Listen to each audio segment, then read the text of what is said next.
우리가 사도행전 16장에 보면 이제 크게 사건이 3개가 등장하는데요. 저희가 지난번에 봤던 사건이 어떤 거냐면 루디아라고 하는 여자를 사도 바울이 만나는 사건이고, 오늘 본문에서는 귀신 들린 한 여자가 이제 그 귀신이 쫓겨나게 되고 치료받는 사건이 하나가 등장하게 되고, 맨 마지막에 우리가 잘 아는 빌립보 감옥의 간수가 예수를 믿게 되는 사건이거든요. 이 사건들이 3가지가 다 중요합니다. 근데 우리는 그동안 어디에 초점을 많이 두었냐면 루디아라고 하는 여자를 만난 거에 상당히 초점을 두었고, 또 맨 끝에 가면은 그리고 빌립보 감옥의 그 간수가 결국 주 예수를 믿으라 너와 내 집이 구원을 얻으리라 하는 그 규절 때문에 그 간수에만 많은 무게를 두었거든요. 그렇지만 이 말씀을 잘 보면 3사람 다 중요한 사람이에요. 3사람 다 중요한 사람인데 우리가 너무 앞 사람하고 맨 마지막 사람에만 무게를 뒀던 게 아닌가 하는 그런 생각이 들어서, 제가 오늘 일부러 이 말씀이 좀 길기도 하지만 말씀을 좀 잘라가지고 그 귀신 들린 여자가 치료받는 그 사건까지 하나 하고, 그다음에 다음에는 빌립보 감옥의 이제 간수에 관련된 내용을 다음에 전하도록 하겠습니다. 제가 앞에 있는 내용들을 조금만 좀 정리해 보면, 사도 바울이 원래 이제 아시아 지역에, 지금 터키 지역에 복음을 전하고 싶어 했는데 하나님의 성령께서는 아시아에 전하지 말고 유럽에 가서 복음을 전하라라고 했습니다. 그래서 사도 바울이 하나님의 명령에 따라 가지고 빌립보 지역에 가서 복음을 전하게 됐었거든요. 복음을 전하게 됐는데 그 빌립보라고 하는 지역이 로마의 식민지였다, 성경에 기록되어 있는데, 그 식민지란 말이 우리가 생각하는 그런 식민지 개념하고는 좀 다르다고 제가 말씀드렸잖아요. 로마의 퇴역 군인들이 가서 주둔하면서 그 지역을 다스리고 있기 때문에 식민지라고 불려지는 지역들은 다른 지역에 비해서 월등히 잘 사는 동네입니다. 그리고 상당한 국민 대부분이 로마 시민권을 가지고 있는 사람들이고, 그리고 이 생활력 자체가 좋은 동네예요. 향후 사도 바울의 선교에 있을 때 비용을 대는 것도 빌립보 교회가 비용을 댑니다, 상당 부분을. 그러니까 이 빌립보라고 하는 우리나라 사람들이 식민지, 그러면 일제 식민지, 뭐 자꾸만 그것만 떠올려가지고 식민지에 대한 그런 개념도 잘못됐다고 좀 생각이 들거든요. 어떻든 간에 사도 바울이 이 빌립보라는 곳에서 이제 복음을 전하려고 이제 접촉점을 찾아야 될 거 아니에요. 누구에게 복음을 전할까 하다가, 원칙적으로는 사도 바울이 항상 복음을 전할 때는 어디를 가든지 간에 회당을 찾거든요. 회당이라고 하는 곳을 찾는데 유대인의 회당이 없습니다. 빌립보에는 없어가지고 사도 바울이 회당이 없으면 적어도 유대인들은 몇 명이라도 모여서 있으면 기도처를 가지고 기도를 하거든요.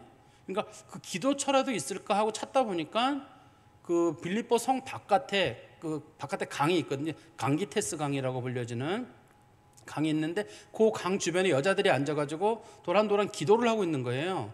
그 사도 바울이 그 사람들을 접촉점으로 삼아가지고 말씀을 전하던 중에 루디아라고 하는 여자가, 이 원래 그 여자는 그 빌립보 출신이 아니라 두아디라라고 하는 지역에서 자주색 옷감을 물들여가지고 파는 그 여자였는데, 그 여자가 어떻든 이쪽으로 이사를 왔다고 돼 있거든요. 성경에 보면 그 여자가 원래 두아디라 사람이라고 돼 있거든요, 앞부분에.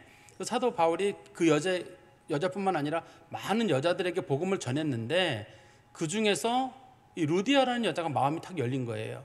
나머지 사람들은 전부 유대교를 믿는 사람들인 거고, 이 여자만이 사도 바울이 전한 얘기를 듣고 예수를 주로 받아들이기로 마음의 결심을 했다는 뜻입니다.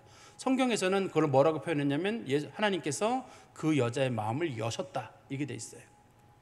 그래서 그 여자를 통해 가지고 말씀을 전하게 되는데, 그 여자가 우선은 자기 가족들을 전부 하나님께 돌아오게 만들었습니다. 그 여자가 집에 가서 얘기를 했고, 가족들이 전부 다 주의 말씀을 믿고 세례를 받았다고 성경에 기록되어 있거든요.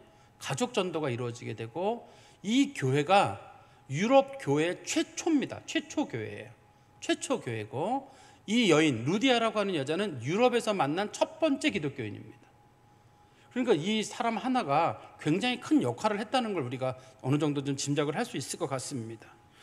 오늘 본문에서는 이제 그거랑 좀 다른 차원의 건데요. 루디아라고 하는 여자는 경건한 여자거든요. 경건한 여자고, 그래도 원래 하나님을 알고 있었는데 예수를 모르던 여자가 개종을 해가지고 이제 기독교인이 된 경우인데, 오늘 본문에 등장하는 여자는 귀신 들린 한 여자예요.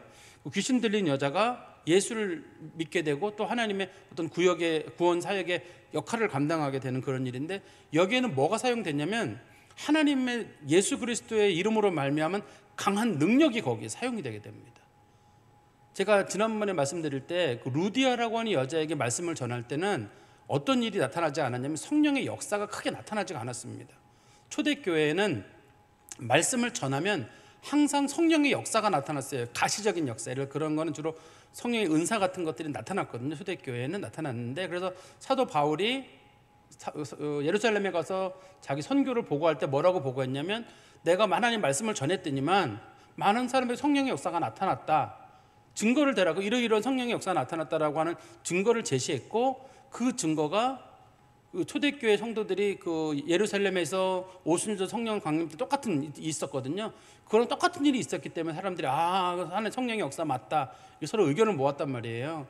근데 루디아에게는 그런 일이 없었거든요. 루디아는 그냥 나를 주님 믿는 자로 여겨지거든 우리 집에 머물라, 즉 신앙 고백을 했다는 뜻이거든요. 그래서 이제 그 여자는 받아들여졌는데, 오늘 본문에서는 이 악령을 물리치려면 거기는 예수의 이름으로 물리치는 능력의 역사가 나타나야 될 거 아니에요. 그 역사를 통해서 이 여자가 돌아오는 역사가 있게 됩니다. 우리 16절 말씀에 가보시면, 우리가 기도하는 곳에 가다가 아까 말씀드린 대로 회당이 없었기 때문에 당시에 바울과 실라랑 그다음에 디모데랑 누가, 이 네 사람은 항상 복음 전도의 중심 처소로 삼은 게 그 빌립보 성 바깥에 있는 그 강기테스 강이라고 불려지는 강변, 거기서 이제 기도하고 있는 여자들에게 복음을 전하는 거거든요. 거기서 기도하는 곳에 가다가가 그곳에 가다라는 뜻입니다. 그곳에 가다가 점치는 귀신 들린 여종 하나를 만났다. 점치는 귀신 들린 여자 하나를 만났다고 할 때, 우리의 상식 속에는 어떤 거냐면, 어떤 여자가 귀신 들려가지고 점을 보고 있는데 그 점을 보는 여자가 점을 잘 봐가지고 점괘가 좋았다, 이렇게 생각하기 쉽지만, 이 여자는 점을 보는, 그렇게 개인적으로 점을 보는 여자가 아닙니다. 이 본문에 잘 보시면 이 여자 때문에 손해를 본 사람들이 나와요. 손해를 본 사람들이 여기 보면은 그 19절 말씀에도 보시면, 19절에 보면 이런 말씀 있잖아요. 여종의 주인들은, 이렇게 표현을 쓰잖아요. 여자는 한 명인데 주인이 여러 명이라고 되어 있잖아요. 그러니까 이 여자가 여러 주인들 밑에 고용된 여자란 말이에요. 이 여자가 보통의 경우는 여종 그러면 뭐 밑에 주인이 하나여야 되는데, 여긴 주인이 여러 명이잖아요. 공동 주인으로 되어 있잖아요.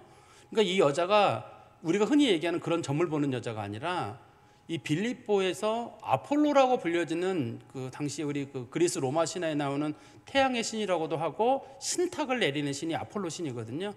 그다음에 혹은 뭐 제우스라든지, 로마에서는 그걸 제우스를 주피터라고 부르잖아요. 어떻든 간에 제우스나 혹은 아폴로의 신전에서 그런 신탁을 받아가지고 사람들에게 신탁을 전해주는 역할이에요. 그래서 이 여자는 그 신탁을 전하는 그 소위 신전 여사제인 겁니다. 이 여자가 신전 여사제인데, 성경에 보면 그 여자를 뭐라고 표현을 했냐면, 귀신 들린 여종 하나를 만났다고 되어 있잖아요. 여종이라는 말로 되어 있는데, 우리나라 말에는 여종 그러면 여자종이잖아요.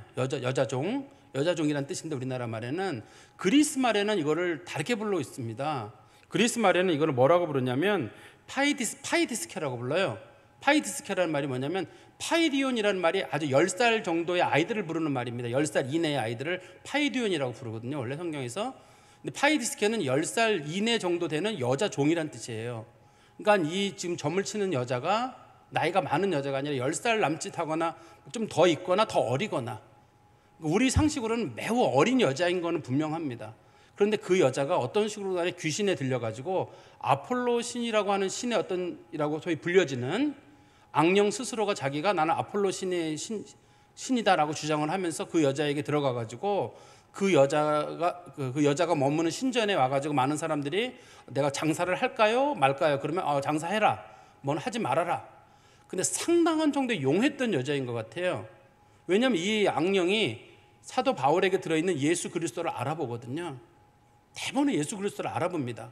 예수 그리스도를 알아보는 걸 봤을 때 상당한 용한 어떤 그런 악령에 휩싸이고 있는 여자인 거는 분명해 보입니다, 당시에.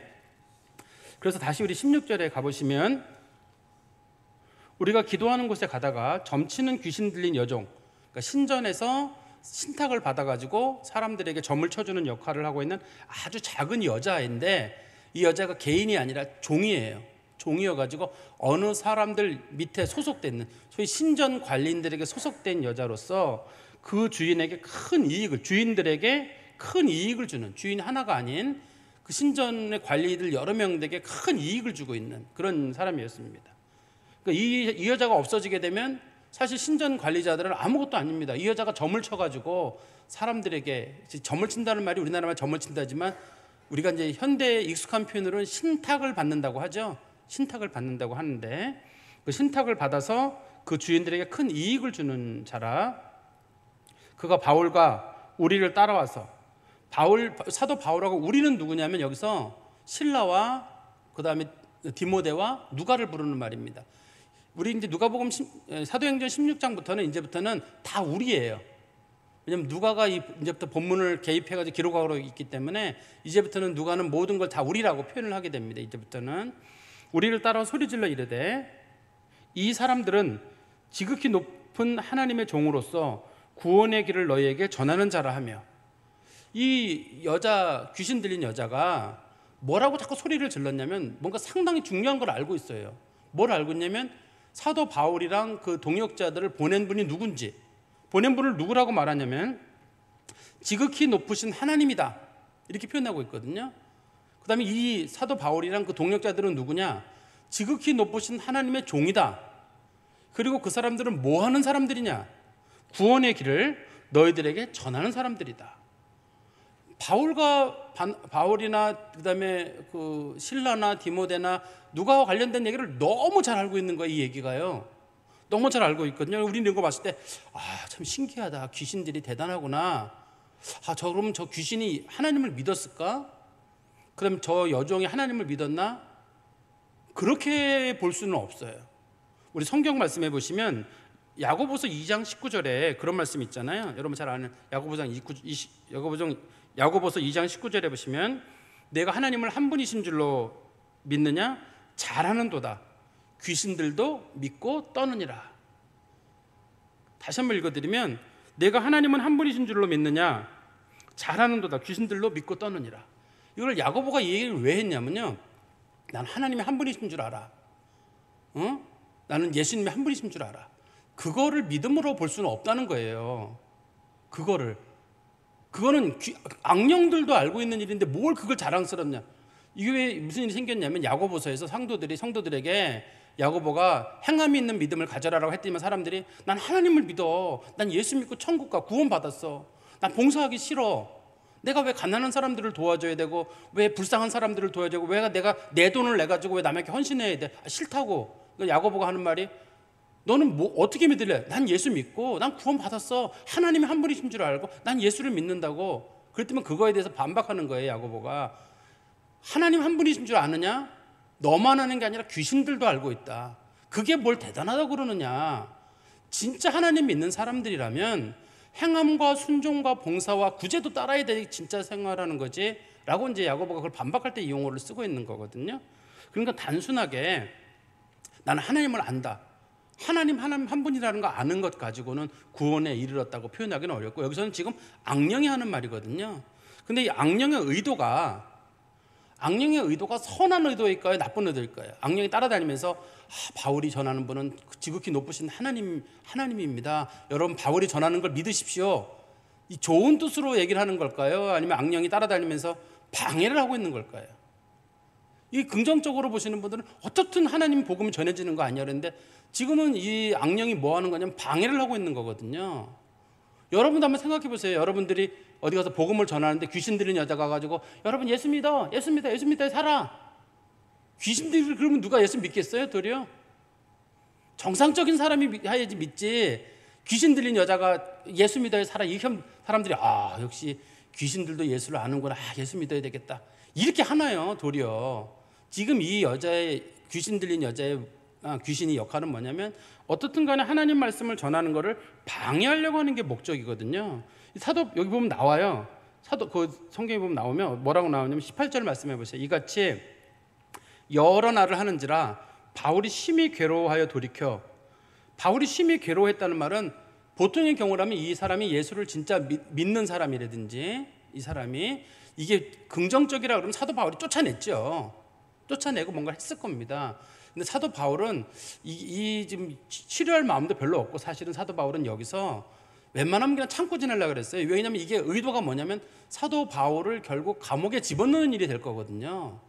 사도 바울이 이 여자가 여자 그 사제인 걸 알고 있기 때문에 이 여자를 건드렸다가는 사도 바울과 그다음에 이 실라랑 디모데랑 누가가 감옥에 들어가게 되거든요. 지금 그거를 유도하는 거란 말이에요. 유도하기 때문에 바울이 웬만하면 안 하려고 그랬어요. 이 여자애만 보면 불쌍하죠. 여자애만 보면 불쌍한데 그 악령이 원하는 것이 이 여자를 치료해 주는 경우 분명히 그거 된 파급 효과로 인해 가지고 이 여종의 주인들이 이 바울과 실라를 반드시 고발을 할 거거든요. 왜냐면 이 여자가 개인 여종이 아니라 그래도 그 빌립보에 있는 그 그리스 로마 신전의 사제란 말이에요. 나이가 어리지만 여자 사제거든요. 근데 이 여자를 건드렸다가는 큰 문제가 생기는 거예요. 사도 바울과 바나바가 자꾸만 따라오면서도 뭐라 그래도 그냥 못 들은 척하고 못 들은 척하고 하다가 어느 날 사도 바울이 하루 이틀이 아닙니다. 이게 이 본문에 잘 보시면 그들이 여러 날을 하는지라라고 되어 있지만 사실은 이때가 주로 말씀을 전한 게 안식일만 말씀을 전했기 때문에 여러 주가 지난 겁니다. 여러 주를 지나는 동안에 지나다가 사도 바울이 안 되겠어 가지고 그 귀신에게 이르되, 우리나라 말로 귀신이라고 번역이 되어 있는 성경은 여러분 다들 앞으로는 악령이라고 이해를 하시는 게 좋아요. 귀신 들렸다 그러면 자꾸만 머리 풀어 헤친 사람이나 소복을 입거나 입에 칼을 물고 있는 사람이 떠올리기 때문에 그 자꾸 우리가 형체를 떠올리거든요. 형체를 떠올리게 되는데 성경에서 말하는 귀신은 그런 우리나라식 어떤 그런 귀신 개념보다는 악한 영이 육체를 가지고 있지 않고 사람 속에 들어가서 사람들을 움직이게 하는 그런 역할이에요. 그래서 제가 왜 귀신 얘기를 자꾸 이렇게 강조하냐면 이게 귀신을 마치 사람이 죽으면 귀신이 된다든지 조상이 귀신이 된다든지 이런 걸 우리나라 사람들이 가지고 있단 말이에요. 그래가지고 왜 베레아 아카데미에 그 김기동 목사님 있잖아요. 성락교회 김기동 목사님도 자꾸 그걸 주장하시는 거예요. 뭐냐면 예를 들어서 어떤 사람이 80살까지 살기로 돼 있는데 교통사고로 그 사람이 50살에 죽었다. 그러면 그 사람이 30년 남았으니까 30년 동안 구천을 떠돌다가 뭐 지옥에 가든지 천국에 가든지 하게 된다. 그런 개념을 그분이 가지고 있거든요. 그래서 그분은 무슨 생각이냐면 귀신이란 죽은 사람의 틀린 거 본데 연락이 온 거 보니까 죽은 사람의 영이 들어가서 그 역사를 하는 거다. 이런 식으로 이제 주장을 하는 거예요. 그래서 이제 귀신한테 물어보면 너 누구냐? 그러면 저 광렬이 고모입니다. 광렬이가 얘예요. 광렬이 고모입니다. 그럼 너 몇 살에 죽었어? 너 50살에 죽었습니다. 어서 죽어. 교통사고로 다 맞는 걸 사람들이 야 신기하네. 사람들은 악령이 얘기하는 거는 목적 자체가 거짓이기 때문에 다 거짓이 목적이거든요. 근데도 악령들이 얘기했다는 거예요. 그러면서 그분들은 그 책의 귀신론에 보면 악령들이 얘기한 걸 사실로 받아들이고 그것에 대해서 아주 추정하는 경우가 있거든요. 그러면서 뭐 예를 들어 우리나라 귀신들은 주로 6.25 때 죽은 사람이 많았다. 6.25 때 총 맞아 죽은 사람들이 많아가지고 너무 억울해가지고 구천을 떠돌고 있다. 그 사람이 누구한테 들어가면 제일 가까운 친척에게 들어가가지고 그 친척을 뭐 힘들게 만든다라든지 이런 식으로 이제 우리나라식 귀신하고 성경에 나오는 귀신론을 섞어버리는 경우거든요. 근데 성경에서 말하는 귀신은 사탄의 졸개로서 악령이 그 사람의 영혼을 휘어잡는다든지 혹은 또 하나님 복음을 반대한다든지 하는 경우인데 악령이 들어가는 경우는 크게 두 가지예요. 그 사람이 심적으로 아주 연약한 경우든지 아니면 누구에 대한 극한 분노를 보이고 있는 경우입니다. 정상적인 사람인데 누가 너무너무 미워요. 그럼 그때 악령이 쏙 들어가요. 그런데 아주 심신미약 상태에 있는 경우 있잖아요. 내가 이것도 싫고 저것도 싫고 다 모든 걸 포기하고 싶을 때가 있어요. 사람이 그런 마음이 생겼을 때 확 들어가는 경우가 생기거든요. 그래서 여러분들이 어떤 마음을 단단하게 먹으셔야지 어떤 일 당했다고 해가지고 아휴 난 살아도 싫고 뭐도 싫고 다 상관없어 이런 식으로 마음을 먹어도 안 되고, 그 다음에 누구에 대한 미움이 생길 때 한두 번 하고 잠깐 하고 말아야지 누가 너무너무 미울 때가 있어요. 그럴 때는 내가 사탄을 받아들일 준비가 돼 있구나. 사탄이여 오시옵소서. 내가 그 준비를 하고 있는 과정이라서 들어갑니다. 사탄 들어가요. 믿는 사람들 내에도 들어가는 걸 제가 봤고 목회자들한테도 제가 들어가는 걸 봤어요. 성도들 내 들어가는 걸 봤으니까 그걸 가지고 나는 절대 아니야. 그 사람이 잘못한 거지. 잘못은 그 사람이 한 건 수도 있어요. 예를 들어서 우리가 연쇄살인범이라든지 그런 가족들 있잖아요. 그런 가족들이 악령에 휩싸이는 경우가 너무너무 많아요. 왜냐면 자기 딸이나 자기 가족들이 너무나 무참하게 죽었잖아요. 그러면 그 살인범에 대해 너무너무 밉거든요. 그러면서 이 사람이 인격이 피폐해되면서 그 사람 속에 악이 쑥 들어와가지고 인격 자체가 무너지는 경우가 생기기 때문에 그래요. 어떻든 성경에 나와 있는 이런 귀신이라는 말은 정말 악령이라는 개념으로 여러분들이 보시면 좋은데, 어떻든 이 악령이 들어와가지고 이 어린 애의 인격을 자체를 휘잡고 있는 거잖아요. 그런데 거기서 뭐라고 사도 바울이 표현했냐면, 다시 한번 성경으로 가보세요. 18절에 보시면 귀신에게 이르되 예수 그리스도의 이름으로 내가 내게 명하노니 그에게서 나오라 하니 귀신이 즉시 나오니라. 사실 그동안은 귀신 쫓아내는 일은 누가 한 거냐면 예수님이 하시거나 예수님의 사도들만 했던 일입니다. 그것도 예수님의 명령을 받아서 갔을 때만 했던 일이에요. 원래 귀신 쫓아내는 일은 예수가 하는 일이거든요. 그런데 그 능력이 누구한테 있냐면 사도들과 성도들에게 있는 거예요. 그 능력이 있기 때문에 성도들은 악령에게 휩싸일 사람들이 아니라 도리어 악령을 쫓아내야 되는 그런 위치에 있는 사람들이거든요. 어떻든 다시 본문으로만 잠깐 들어가 보면 지금 문제가 생긴 거예요. 그 지역에서는. 왜냐하면 이 신전에 있는 여자 사제가, 전보는 여자가 워낙 높은 사람인데 제우스나 아폴로 신의 영을 받았다고 주장하는 그 귀신에 휩싸여 있는 거거든요. 악령에. 그런데 그 사람이 쫓겨나게 됐어요. 귀신이 갑자기 빠져나가버린 거예요. 누구 때문에 쫓겨났냐면 예수 그리스도의 이름으로 나간 거예요. 그랬더니만 그러면 누가 힘이 센 거냐? 자기는 제우스나 혹은 아폴로가 힘이 센 줄 알았는데 예수의 이름이 더 센 게 돼버린 거예요.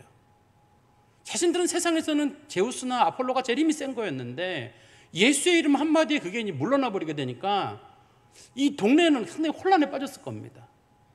사람들이 이게 지금 아폴로랑 그럼 제우스는 뭐야 도대체? 그렇지만 또 한편으로는 이 손해를 본 사람들이 있을 거 아니에요. 그 손해를 본 사람들의 입장에서는 자신들이 손해본 거를 생각하는 거예요. 이제 자신들이 먹고 살 길이 없어요. 이제는 그 여자애는 평범한 여자애거든요. 더 이상 점을 보지 못하는 평범한 애거든요. 이젠 자신들은 점을 볼 수 없는 상황이 된 거예요. 이 여자애가 뭘 의도한 건 없습니다만 이 여자의 치료 사건을 통해 가지고 그 동네, 그러니까 빌립보 지역에서는 이제 제우스와 아폴로가 발을 들일 수가 없게 됐어요.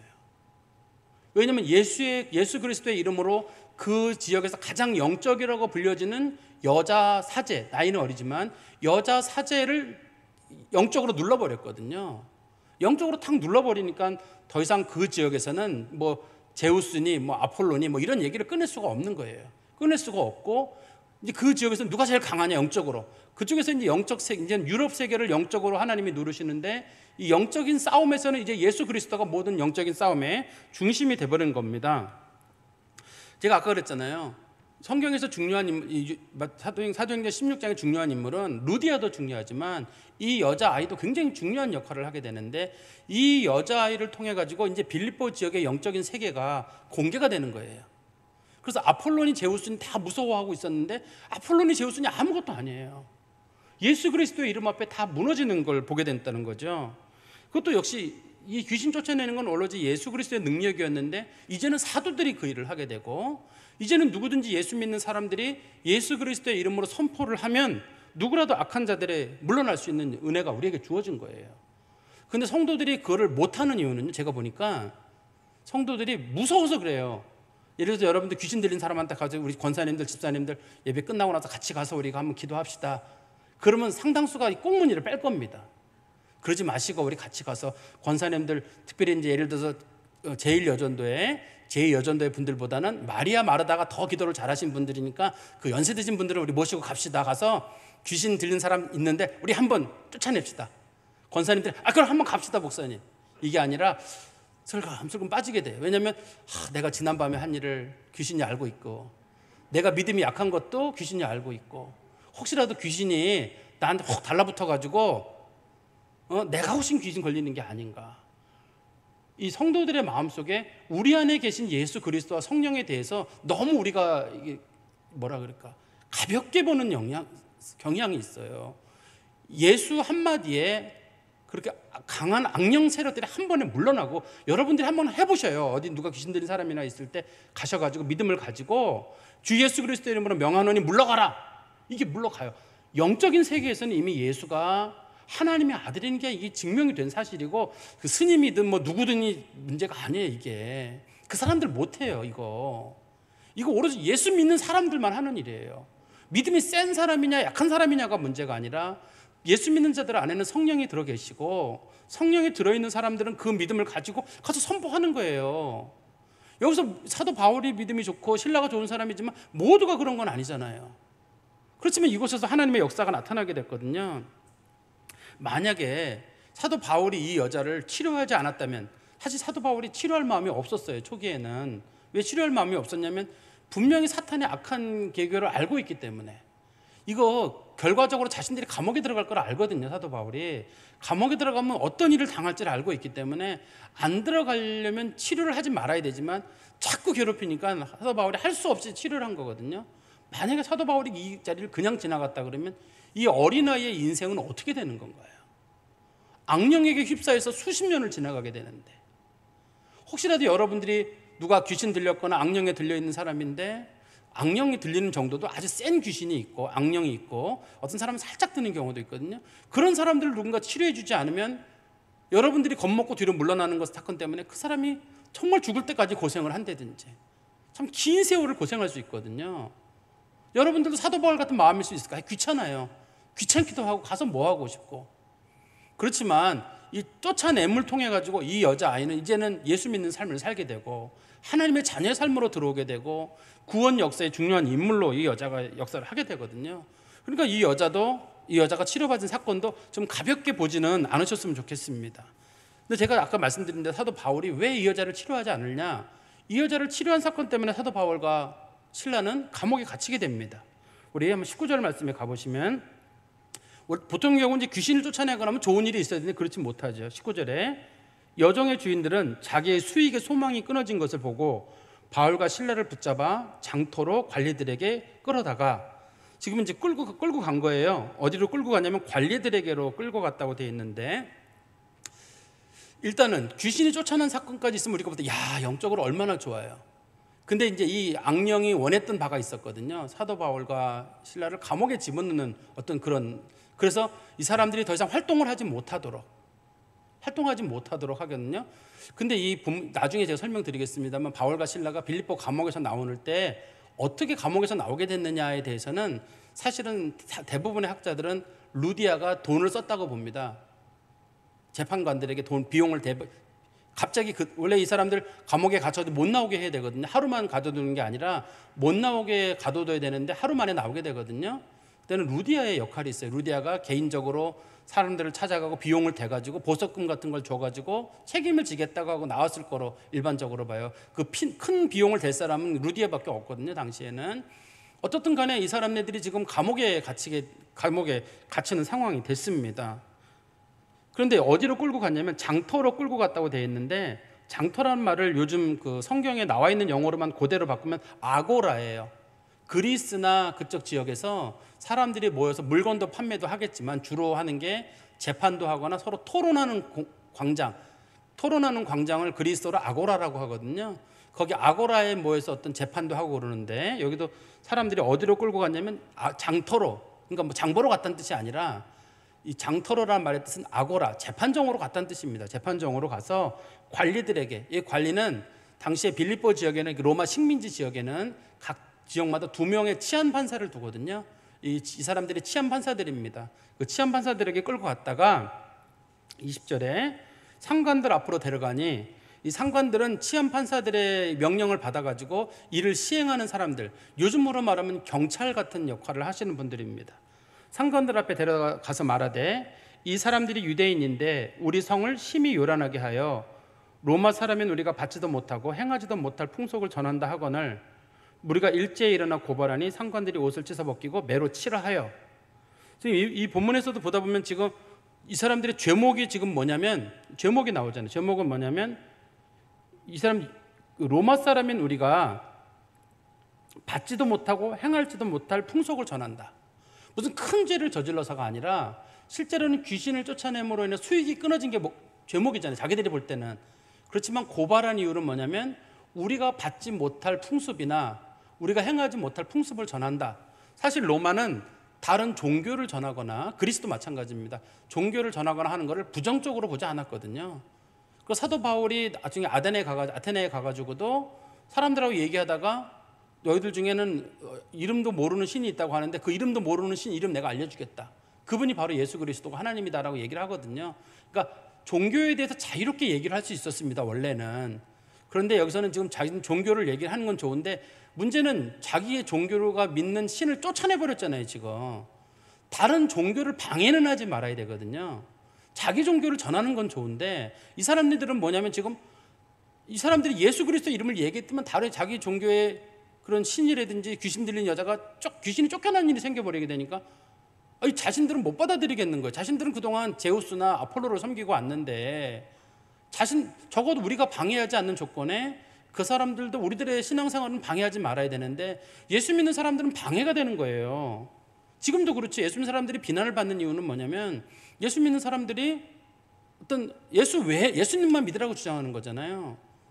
제가 어저께 뉴스 얼핏 듣다 보니까 시청 앞 쪽에서 큐어 축제가 있어가지고 우리 박성준 집사님이 우리 교회 대표로 거기 갔다 왔었거든요. 큐어 축제를 갔다 왔는데 경찰로 갔습니다, 이분. 근데 그 큐어 축제 보는데 저는 이제 뉴스만 본 거예요. 일부 보수 기독교 단체들이 큐어 축제를 반대했다 이렇게 돼 있더라고요. 맞아요.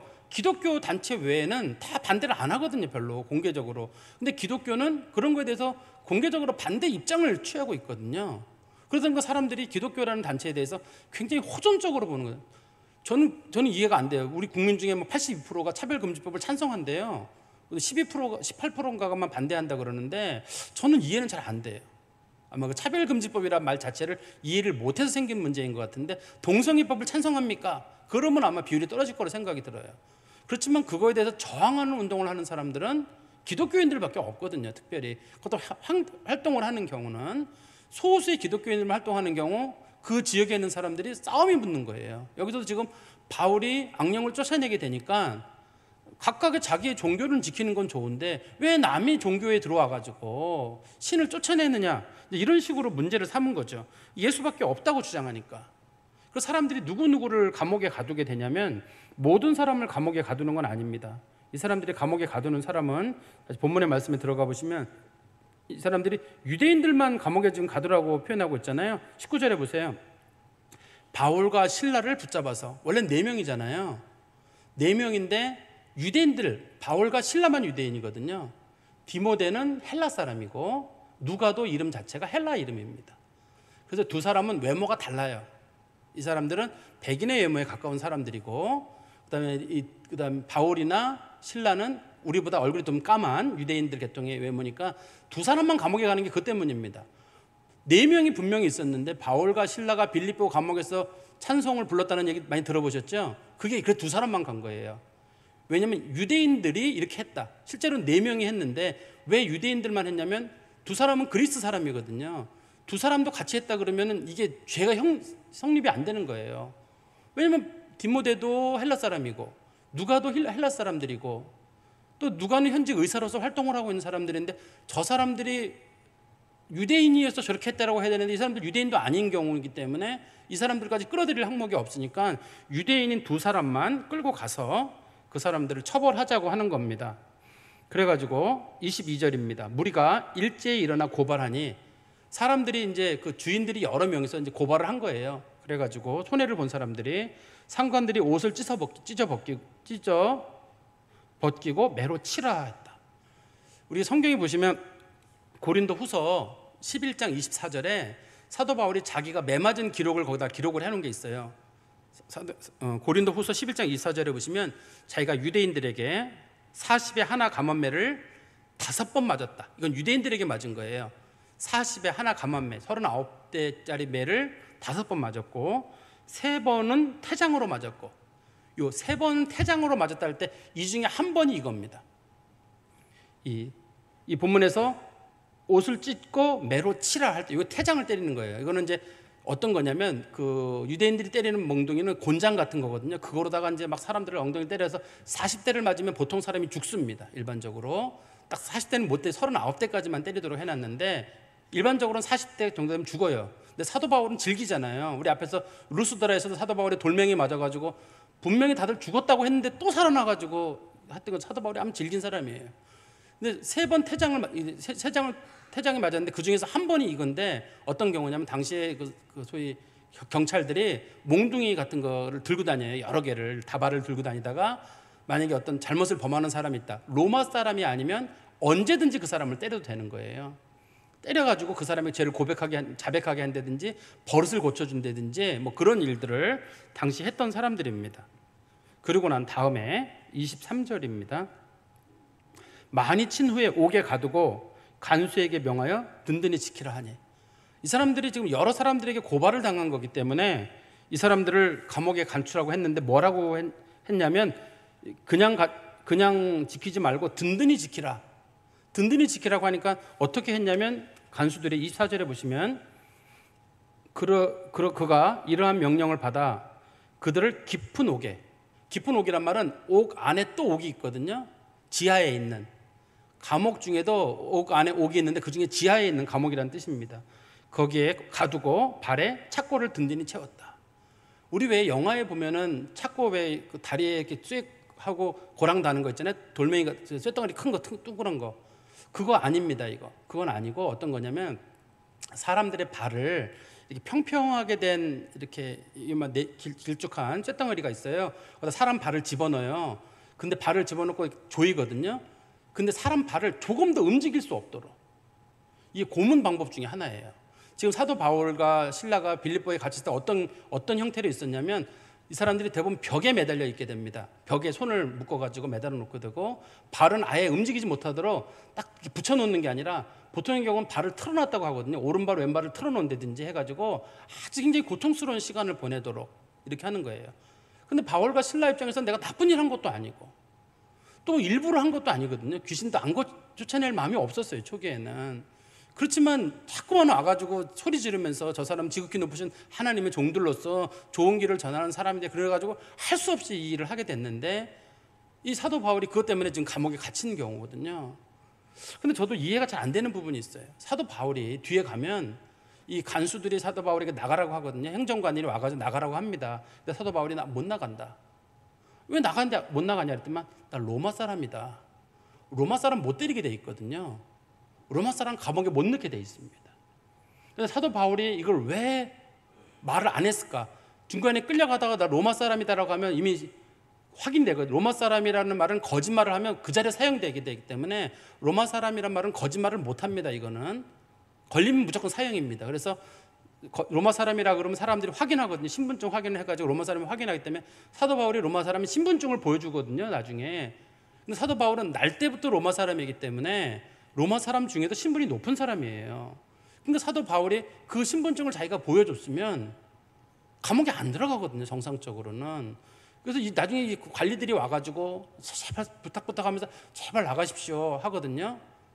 근데 사도 바울이 왜 그렇게 거기서 자기 신분증을 안 보여줬을까? 보통의 경우라면 보내줬을 텐데 전 두 가지를 생각해 봤어요. 하나는 사도 바울이 깜빡 잊은 것 같아요. 맞다가 그냥 맞다가 정신이 없어서 깜빡 잊었든지 또 한 가지는 사도 바울이 이제 또 한 사람을 구해야 되는데 하나님이 구하기로 한 사람이 누구냐면 이제 빌립보 감옥의 간수잖아요. 하나님이 구원하기로 한 중요한 사람 중에 그 사람과 그 가족이 구원을 받아야 되는데 그러려면 사도 바울이 그 감옥에 들어가야 되거든요. 그러니까 하나님께서 사도 바울로 하여금 깜빡 잊게 만드신 게 아닌가 하는 그런 생각이 들어요. 그래서 사도 바울이 결국 감옥에 들어간 것이 좋은 일이 됩니다.